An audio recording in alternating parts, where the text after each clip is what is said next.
Hello, welcome to A Stab in the Dark Does TV series, and we're going to do the Netflix series You, Season 1, Episode 1, the pilot. Now, Dave and Mike have never seen You before. I have. I've seen up to where it's been released, but I haven't seen Season 1 for a long, long time. So we're going to go through this like we're reviewing it at the time, and then go with what we think might happen next. It's going to be quite interesting for those of you who might be listening or watching who have actually seen it and what they might get right, what they might get wrong. It'd be interesting to see what happens. So let's start with this then, the pilot episode, and we get introduced to Joe Goldberg. Initial thoughts from episode 1 of Joe. He's a bit of a dick, isn't he? Like, he's a bit of a... No. He's a good man. I don't know. His internal monologue is like grating that this guy's an asshole. Like, he's just making so many assumptions and judgments about people every single time he's a hero, and she needs his help. Really? Yes. Yeah. Hero of the incel generation, perhaps. Yeah. My generation. The guy is the worst. Yeah. I don't know. He's, I like the... He's not the worst. There's some characters are actually worse than him because he lives in some kind of horrible... Well, probably the real world. Well, he lives in New York. Yeah, the horrible world in which everybody around him is horrible, apart from the kid. But yeah, he immediately inserts himself into this woman's life. His internal monologue is kind of shocking and self-inflating, and the whole world revolves around him, and he's only there to pass judgment on other people, and they're either doing it his way or the wrong way. I kind of love when we enter his smushy zone in his mind, and there's a soft focus camera going on every time he's looking at Beck. Yeah, like that. Like it's a 1940s romance. Yeah, exactly. I like, he has a bit of a hero complex, right? Like, and it's established that he reads a lot. And so I guess, he just... He wants to be a savior to whichever woman he chooses. And he wants to be, like, putting the world's wrongs to right in some way, and condemning those that he thinks are immoral or incorrect, or at least not behaving in the way that he behaves. Yeah. And another thing that surprised me about him and the show in general was that it was a lot funnier than I was expecting, and him especially. There's a lot of like dark comedy moments in there. Yeah, wink nods at the audience about what he's doing. Mm-hmm. Yeah, because in the first episode, I mean, skipping ahead as we both do all the time, but like when he says basically like some weirdo could have followed her down here. That's one of the quotes I've got. You're the weirdo. Yeah. What if some sicko had followed you down here?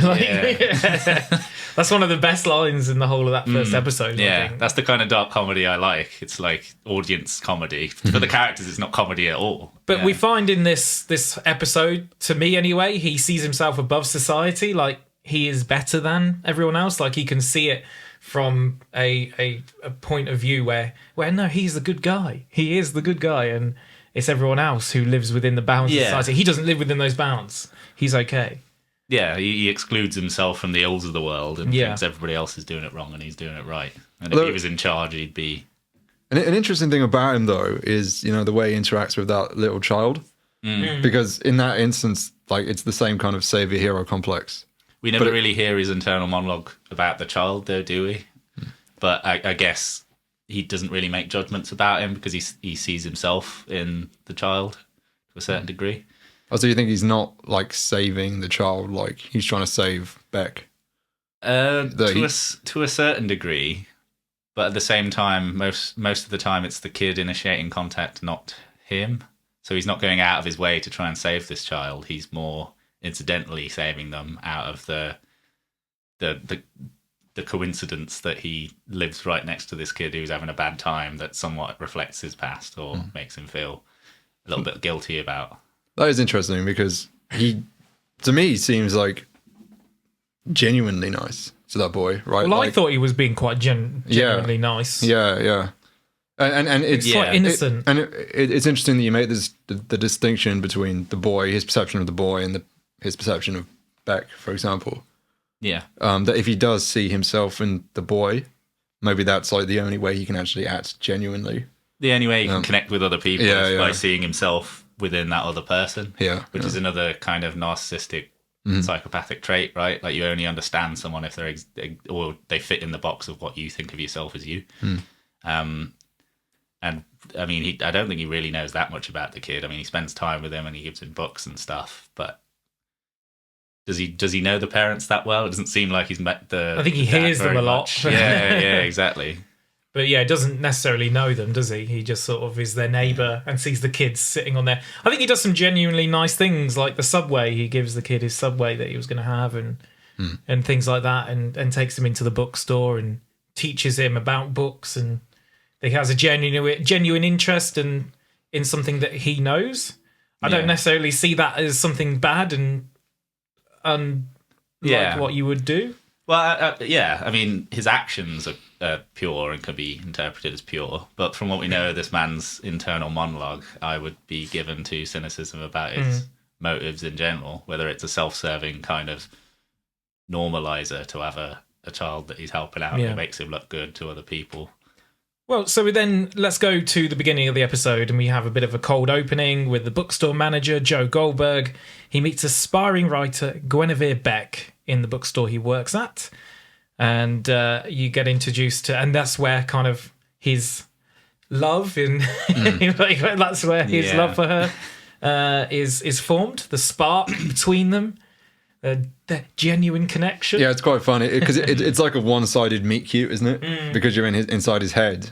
Yeah. The whole like framing of that scene is like a rom-com, but then you realize actually, that it's not real. He's working off of the kind of certainty of what he assumes she's thinking. Yeah, his assumptions are certain, aren't they? Yeah, we don't get any input on actually what she's thinking or whether this is anything or nothing. He's You're kind only of like getting what he's piling on top of it, and he's piling a lot. The weird, onto it. creepy shit in there where he's like, when she's like looking up and saying, "You're not wearing a bra. You want people to notice this. Like you want this. Like it's all this really slimy shit." Yeah, it's a horrible way to view other people in the world, right? You seem to think, he seems to think that like everything anyone does around him is for him, and it's not just incidental or for any other reason. It has to be for him because he's there, which is another narcissistic trait. Yeah. And then the passing by of Beck just happened to be there and being served by Joe starts something off. So we lead to Joe doing an internet search about her, following her around, monitoring social interactions, and even going into her apartment when she's out. So how did you find the build-up of this scene and the scenes following with his sort of obsession and already? Well, I think that there's like this like brilliant juxtaposition between like the narrative that he's constructed with the voiceover and then the actual actions on screen. Like the way that he just so effortlessly breaks into her apartment, and in a way, it makes sense. You're pulled along for that journey, and you're like, wait, whoa. Yeah, It's not challenging. It's forcing you to challenge yourself on the morality rather than challenging you with what it shows you, because you're along for the ride based on his motivations, and there will reach a point up to that episode, depending on the person, it might be a different point along the way where it crosses a line and it becomes something that you have to actually like yourself make a judgment on what he's doing and who this person really is if you hadn't got it earlier on. Yeah. Reminded me a lot of Dexter as well, incidentally. Right. It was very Dexter. Yeah. Apart from the serial killer nature and the fact that, well, I mean, it might build to that for all I know, but because Dexter kicks off basically with him already knowing he's a serial killer and he's already doing kills and stuff. But it relies on an internal monologue. It relies on him kind of looking at people and judging people and reading people. And in the show Dexter, it's more of he does have the ability to do that. He is always right. He's a bit more Sherlock-y, not to that extreme, but he knows he's smart enough to know the world and read people very well. Whereas with this guy, we don't know that yet. We don't know whether he's right any of the time, ever, always, about how he reads people. And even he has doubts about that at little bits, doesn't he? Well, yeah. I mean, do you reckon that he is seasoned at this, or do you reckon he's quite fresh to this idea of becoming obsessed in this way? Well, I don't think he so brazenly act the way he did, just straight up going into the social media and then like going into a house through quite an ingenious method. Yeah, he's done it before. That's not the first time, and there's no real sign of nerves either. And the fact that like he was there long enough to have to hide from her, means he didn't really have much of a nerves about her coming back. He wasn't constantly checking the door. He wasn't keeping tabs on her. Yeah, but that was quite funny that when she does like come home, when he's in there, he's like, oh my god. Shit, yeah. Yeah. Like, It reminded me Jenny- a lot of it a bit in Peep Show when in the shower. I couldn't help but make the comparison. Yeah. I was just going to do a poo. Yeah. If it's a wee, we're okay. If it's a poo, we're showing ourselves. Yeah, but I love that he basically didn't seem to even conceive of the fact that she might come back. Yeah, he Yeah. just wasn't prepared He's for it so all. confident. He's overconfident Yeah. in that. He's extremely confident in himself to the point where he thinks the world's just going to match exactly what he thinks is going to happen. So it's genuine surprise whenever it doesn't go exactly his way, I think. What do we make of Beck from this early going? Her character, Dave. What's your initial assessment of Guinevere Beck? Well, I think the very first impression that we have of her is not inconsistent with his assessment of her, right? Like, because we don't get that much to go on. She does is a kind of stranger, seem, yeah. she does kind of, she seems kind of like a good girl, right? Like, what? Sorry. What? She's a real good girl. Yeah, she does. Like, she yeah. does. Like, she works hard. She's a student. Yeah. Yeah. She likes to read books, and that's really all we have to go on. Yeah. It's all kind of a stereotype, though, anyway, and that's the same stereotypes he's using. Well, But exactly. because we exactly. watch movies that use a lot of these stereotypes Yeah, anyway, we're automatically going to assume just from those small little bits that maybe that is her archetype as a character. Yeah. But as we get to know her more, we find out that actually she's not this perfect, molded person. There are a lot of issues in her life, and we see that as we're introduced to her friends through the lens of Joe. We're introduced to a lot of her and how he kind of just brushes over it, saying, no, she's not the bad thing. It's the people around her, the Yeah, influence in yeah, her. Yeah. He'll fight whatever goes against his narrative till the end, seemingly. Yeah, absolutely. Benji and all. And what do we? I was going to bring up Benji. What do we think What of an Benji? absolute piece of trash that man is. He's just a piece of garbage. He is, but I like him, man. I know, the exact Dave. kind of you always person. like these guys. These really He's a like little- just a awful. lovable- Relating to the worst A lovable people. sleaze bag. A lovable sleaze bag. He's a sleazebag. I don't know what's lovable about him, though. I don't He's know, just man. he's just so like rich bro, Yeah, it's great. like great. big city asshole with his business and his. Oh, he's just the worst. So you're siding with Joe on this one, then? Yeah, Yeah, man. makes sense. I mean, Goldberg. I got my problems with Joe, but he's no Benji at least. Oh, come on, what the fuck? Benji's the worst. Yeah.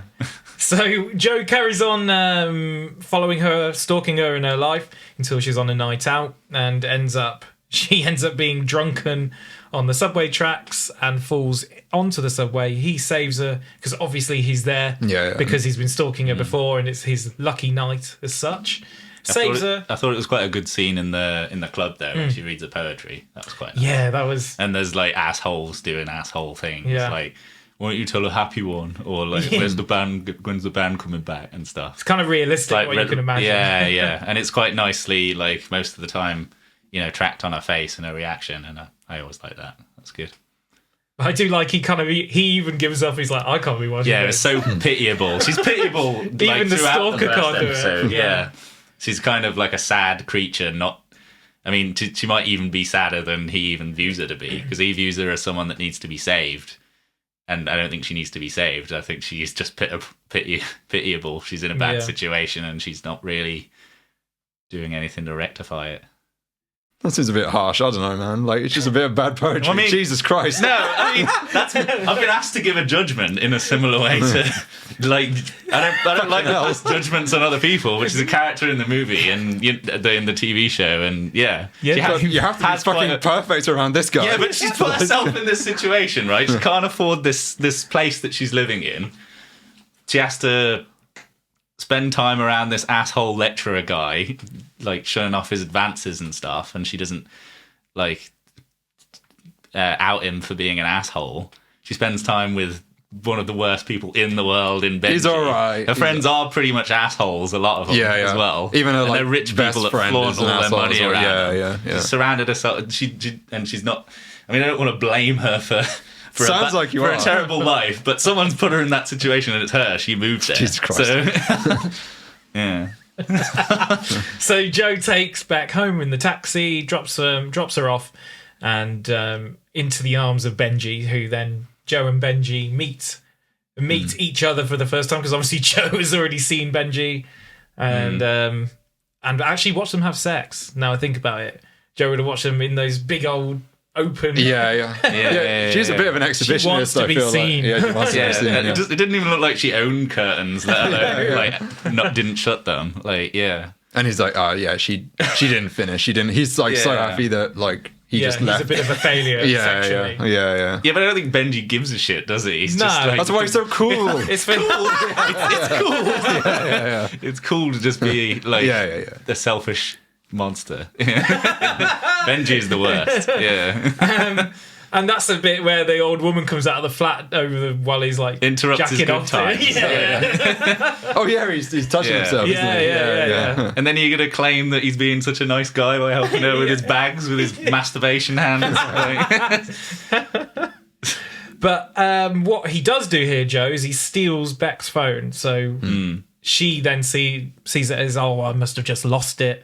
But he steals it and is able to then access all her details, all her little like messages of Benji and all her anything else really, emails and all sorts. Yeah, he's moved on to full like legal stalker. Yeah. We almost like this day, he's at work the one day, and the next day, like, is he meant to be at the bookstore? Is he just like spending the whole day just I'm sick, or is he a weekend? Just getting that other guy. Like, what is happening? Yeah. That other guy seems fine, just a bit lame. But he hates him. Yeah. So Beck then later stops by the bookstore, thanks him for rescuing her, and he asks her out. And they go for a coffee. So they get this coffee thing. That will happen in the future. And then we've got Joe luring Beck's boyfriend Benji, because he's being an asshole, to this exclusive. It makes him like an offer. Great comedy as well, where he's leading him in this dark, dingy ass alley, and he's like, "Have you ever been here before?" And I'm like, "Yeah, I've been here a couple of times." Fucking Benji, man. Like, you can just hear the can't even get attacked in a like sensible manner. He's got to be an asshole the to the end. disgust from Joe at that reaction, just like emanating out of him, like this prick. Yeah. What you got there, Dave? Oh well, because we're going to go on to like him being trapped in the box. Yeah. And I was so proud of my note earlier in the episode when he shows off that box to the little kid, and I was like, this is coming back later in the season. He's gonna go in the Hannibal Lecter box. Yeah. And it was like literally 20 minutes later it happened, and I was like, What do you make of the box when you first see it? What was your initial reaction to the box? I was like, someone's definitely going in here. Whatever. Like, is this real foreshadowing or Dave foreshadowing? I think this from previous conversations. Dave, just if you're new to this or this TV series, Dave has some like really great foreshadowing moments. Yeah, I know what the totally definition makes is. sense. There was a kettle in this scene, so when they used the kettle later, it was foreshadowing. it's probably the boiler set was up. broken, Set up and then and pay off. that point us towards later they'd investigate the boiler. Exactly. And there was something in See, there. anyway. Good writing. I know Good good writing. Well, like the second that box was introduced, I don't know what the fuck explanation they came up for it being there. I was like, yeah, someone's going to be trapped in this. Well, it box. has to. It's that probably is a real thing, though. It might for be, preservation. It's for preservation of books set at 65 degrees Fahrenheit, and it's quite cold. Yeah. And that keeps them. What is that in real numbers? 65 is probably about 10 or so, So it's like a fridge. I assume. Yeah. It's probably around that. Incidentally, when Joe is showing the kid, what's the kid name? It's Paco. Oh, sorry, it's 18 Yeah. degrees. Paco Sorry, or 65 is Pac, 18. isn't it? Pac, yeah. Pack, yeah. Yeah, when he shows the kids that book, he says my favorite quote in the episode, which is, "The most valuable things in life are the most helpless." He compares like women to books quite a lot, actually. Yeah, yeah. because they're possessions to him, both of them. Yeah. Yeah, that is interesting. Yeah. So, and he views them as like things to be kind of enjoyed as like entertainment, right? Like to be looked at and admired. Yeah. Yeah, but it's also like about the conservation thing as well, right? Because that was drilled into him by his mentor. Yeah, like to look after these books. Ties and into like the it really saviour is genuinely complex. about saving it and protecting it. Yeah, but obviously they're not an inanimate object. They're like human beings. Correct. Yes. Did I do good? so we find that Benji is getting in the way. He's causing grief for Beck, and he's causing grief on the side of it for Joe as he stalks and realizes how bad he is in Beck's life and for her mentally and everything. So this whole scene happens where he goes down and like we finish the episode with Plonks him with the Yeah. mallet. The mallet was Yeah. also set up, foreshadowing. And what did you make of that, Mike? The mallet was after. We got focused on the mallet after the. No. So Mike, forget that. We're moving on. This is a real thing. The mallet was Go set on. up in the previous scene when he was showing by repairing the book. Yeah, that's true. Yeah, see? Wasn't that after? No. No, because When he said So when Looney they- Looney Tunes why the fuck mallet. would they set it up after the he's kid, already... the kid can't be down in this basement when Benji's in the basement. Yes. Correct. So what did you So make? Mike. Yeah, Mike. What did you make of the? Yeah. the scene there. I enjoyed it. It was a pretty good pilot. Introduced the characters, set me up to what the dynamics between them are going to be going forward. I'm interested to see how dark it goes. I think, and whether it deviates itself into proper horror territory, and if he crosses lines that become like real lines. Yeah. I'm excited to see. Cool. What about you, Dave? What did you make of the pilot? Yeah, very similar thoughts. I thought it was a very efficient pilot in terms of like it's basically the premise of the show, at least how I imagine the I was premise of the expecting show it to be an hour because it was on Netflix, but it was only. Did you notice that it had those like fade to black, like advert break things? It was originally on the TV. Yeah, it's a bit network TV. as a yeah, pilot. It was yeah, on Lifetime, Oh, okay, right. Yeah. but it became a Netflix Was after season one. series then? after. Yeah. Right. But yeah, originally came out from September the 9th to November the 11th. The original series. And this one only gained just under 1 million views in the US, so it didn't do very well on network TV. But it's hit at obviously a new level on Netflix. Does it in move the to an meantime. hour in season 2 then? I can't remember. I can't remember. We'll find out, I guess. Well, Yeah, we we'll will. get there. Yeah. But yeah, it was a very efficient pilot. I'm also very intrigued to see where it's going to go. I thought I'd probably like reflecting on it. The most intriguing element was the ease by which he broke into our house. That says quite a lot, right? It implies a lot about his history, and the fact that it was nothing to him as well makes me also very excited about how far he can go. Yeah. And how far he's gone before as well. Yeah, knowing his past. yeah. Yeah. So yeah, I'm pretty excited to watch the next one. Awesome. Yeah, and I'm just excited to watch it again because I enjoy this show. How much did you remember? Not loads. I know the through line. Yeah, you know the characters. I know and the stuff, characters, but I enjoy going back to it. I know there's some characters who are introduced who haven't been properly introduced yet, and I'm like, I'm looking forward to their development this time round. Yeah. I'm looking forward to seeing how it goes for Joe and Beck as well, and the kind of foreshadowing that you might only see on the second time round when you're watching. So I'm Dave foreshadowing or real foreshadowing? no real foreshadowing. My foreshadowing is real foreshadowing. Anyway. That's right about the books.